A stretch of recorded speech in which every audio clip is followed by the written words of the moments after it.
बिस्मिल्लाहिर्रहमानिर्रहीम। अस्सलामुअलैकुम। आज का हमारा टॉपिक है जी 9th class first chapter biology. तो आज हम स्टार्ट लेते हैं साइंस से। What is science? साइंस असल में एक ग्रीक वर्ड सेंशिया से निकला है। कौन सा वर्ड है? ये हमारे पास है जी एक ग्रीक वर्ड जिसका मतलब है कौन सा वर्ड है वो? सेंशिया है। और scientia means to get knowledge, knowledge हासिल करना। नॉलेज हासिल करने को सेंशिया कहते हैं। ये एक ग्रीक वर्ड है। अच्छा, और इस ग्रीक वर्ड से साइंस निकला हुआ है, अखज़ किया गया है, डिराइव किया गया है। अब हमने कहा टू गेट नॉलेज, तो नॉलेज हमारे पास दो तरीक़ों से गेन की जा सकती हैं, टू गेट की जा सकती हैं। और वो तरीक़े कौन कौन से हैं? एक है हमारे पास ऑब्ज़र्वेशन, और दूसरा जो तरीक़ा हमारे पास है वो है एक्सपेरिमेंट। यानी कि ऑब्ज़र्वेशन और एक्सपेरिमेंट से जो इल्म हासिल किया जाता है उसे हम लोग साइंस का नाम देते हैं। किसको कहते हैं? The knowledge which is obtained by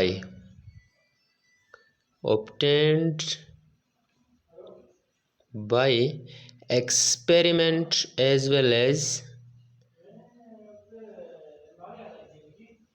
observation. Observation और एक्सपेरिमेंट दो चीज़ों से जो इल्म हासिल होगा उसे हम किसका नाम देंगे? साइंस का नाम देंगे। ठीक हो गया। ये था साइंस के बारे में।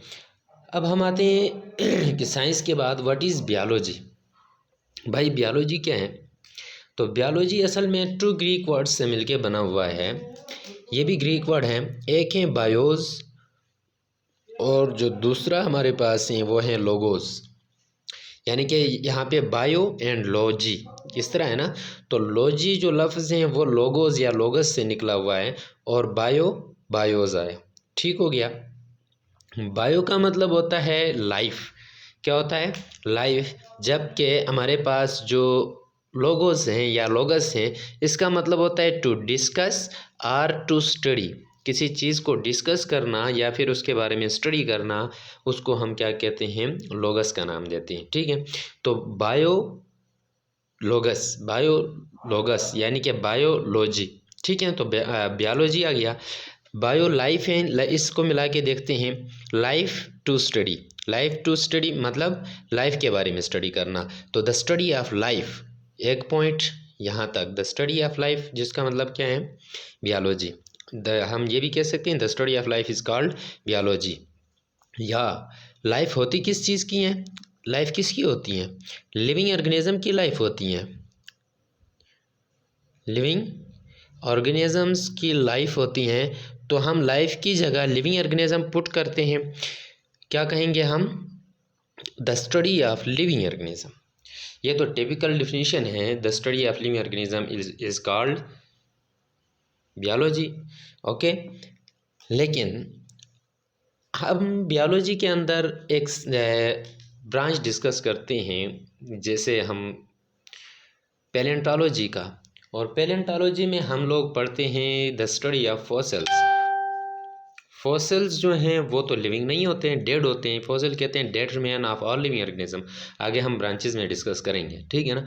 तो इसकी स्टडी भी हम लोग किस में करते हैं? बायो के अंदर करते हैं। क्लियर हो गया? ये हैं जी बियोलॉजी हैं,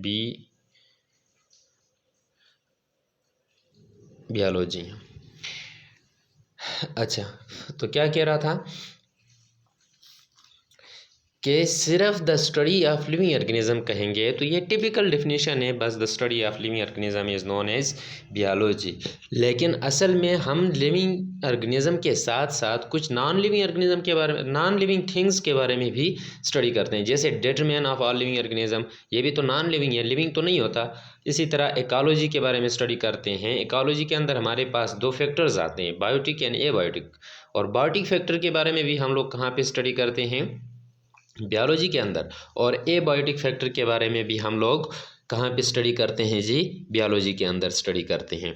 तो हम इसकी पूरी डेफिनेशन क्या करेंगे कि the study of life are the study of living organisms as well as का मतलब क्या है, उसके साथ साथ all those relevant materials which support to the study of living organism or which support to the study of life, यानी कि वो तमाम रेलिवेंट मटेरियल्स के बारे में भी स्टडी करेंगे जो कि लाइफ या फिर लिविंग ऑर्गेनिज्म को क्या करें, सपोर्ट करें। ठीक है, तो ये आ गई बायोलॉजी की मेन जो डेफिनेशन थी वो हो गई। यहाँ पे हम लोगों ने कुछ टर्म्स यूज़ किए हैं। एक हमने कहा लाइफ, और दूसरी जो चीज़ है वो है हमारे पास living organisms. What is life and what is living organism? तो लिविंग ऑर्गेनिज्म हम कहते हैं those organisms which having basic structural and functional unit, ऐसे ऑर्गेनिजम्स जिनका बेसिक स्ट्रक्चरल और फंक्शनल यूनिट हो, और हमें पता है वो स्ट्रक्चरल एंड फंक्शनल यूनिट हमारे पास क्या है जी, सेल है। Cell is the basic structural and functional unit of all living organism, 5th class से पढ़ते आए हैं आप। तो लिविंग ऑर्गेनिज्म हम लोगों ने किसे कहा कि ऐसे ऑर्गेनिजम्स जिनका स्ट्रक्चरल और फंक्शनल यूनिट क्या हो, सेल हो, उसे हम लिविंग ऑर्गेनिज्म का नाम देते हैं। दूसरी चीज़ हमारे पास क्या थी, life. What is life? Life is the property of living organism. ये लिविंग ऑर्गेनिज्म की प्रॉपर्टी हैं जिसमें फर्दर सब कैरेक्टरिस्टिक्स आते हैं। जैसे हम लोग मिसाल लेते हैं ग्रोथ, रिस्पायरेशन, ब्रीथिंग, होमोस्टेसिस वगैरह, ये सब किस में आते हैं, लाइफ के या लिविंग ऑर्गेनिज्म की प्रॉपर्टी में आती हैं। ठीक है, तो लाइफ किसको रेफर करती हैं, the property of living organism. Clear हो गया? अच्छा, इसके बाद हमने लिविंग ऑर्गेनिज्म तो कहा, सिर्फ ऑर्गेनिज्म किसके बारे में हमने कहा कि सिर्फ ऑर्गेनिज्म क्या होते हैं, ऑर्गेनिज्म लिविंग ऑर्गेनिज्म की डेफिनेशन में क्या कहा था, सेल से बना हो, और ऑर्गेनिजम्स या तो सेल से बनेंगे या फिर सेल्स से बनेंगे। सेल और सेल्स में डिफरेंस पता चल गया आप लोगों को? मैंने यहाँ पे लिखा है एक सेल और एक लिखा है मैंने सेल्स मैनी सेल्स। ठीक है, जो सिंगल सेल से बना होगा उसे हम यूनिसेलुलर ऑर्गेनिज्म कहेंगे। ठीक हो गया? इस बुनियाद पे, सेल की बुनियाद पे हम लोगों ने लिविंग ऑर्गेनिज्म को क्लासिफाई किया हुआ है। अच्छा, तो अगर सिंगल सेल हैं तो यूनिसेलुलर, जबकि सेल्स हैं, मेनी सेल्स हैं तो मल्टी सेलुलर। यूनि का मतलब क्या होता है, वन, यूनि मीन्स वन, जबकि मल्टी मीन्स मैनी। तो मैनी सेल से जो बनेंगे उसको हम किसका नाम देते हैं, मल्टी सेलुलर ऑर्गेनिज्म। तो those organisms which are made up of many cells is known as multicellular organism, and those organisms which are made up of only one cell या single cell, that is called unicellular organism। Next है जी branches of biology, यानी कि 9th class में जब हम लोग first chapter पढ़ते होते हैं तो उस वक्त सबसे पहले क्या आता है, बायोलॉजी की डिफिनीशन के बाद फिर उसकी ब्रांचेज आती हैं। ठीक है ना? और यहाँ पे जो ब्रांचेज मैंने 3 लिखी हुई हैं मेन ब्रांचेज में, ये असल में इनको डिवीजन भी कहा जाता है। ठीक है, अब इसके बाद फिर इन ऑर्गेनिजम्स के बेस पे बायोलॉजी की मज़ीद ब्रांचेज आती हैं। क्लियर है ना? तो मेन ब्रांचेस में हम बात करते हैं, सबसे पहली जो ब्रांच है वो है हमारे पास zoology. Zoology derive from 2 Greek words which is zoo and logy. और लॉजी हमने अभी डिस्कस किया था, किससे निकला है, लोगस से निकला है। और लोगस का मतलब क्या था, टू डिस्कस, किसी चीज़ को डिस्कस करना। और जू चिड़िया घर को कहती हैं। अगर इसके वर्ड की जो मीनिंग है वो देखें किसी डिक्शनरी में तो जू किसे कहते हैं, चिड़िया घर को कहा जाता है। तो चिड़िया घर में क्या चीज़ें होती हैं, एनिमल्स होती हैं। ठीक है ना? तो zoology the branch of biology in which we study about animals, जिसमें हम किसके बारे में स्टडी करते हैं, एनिमल के बारे में स्टडी करते हैं।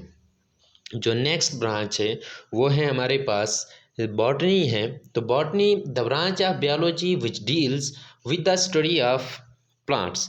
प्लांट्स के बारे में स्टडी करती हैं, डील करती हैं, कौन करती हैं? बॉटनी। और बॉटनी के अंदर प्लांट्स के बारे में ही हम लोग डिस्कस करेंगे, ये स्टडी करेंगे।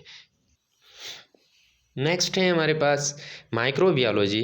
तो माइक्रोबियोलॉजी कहते हैं the branch of biology in which we study about micro organisms. ये मैंने रेड कलर से लिखा हुआ है माइक्रो ऑर्गेनिज्म को, ठीक है ना।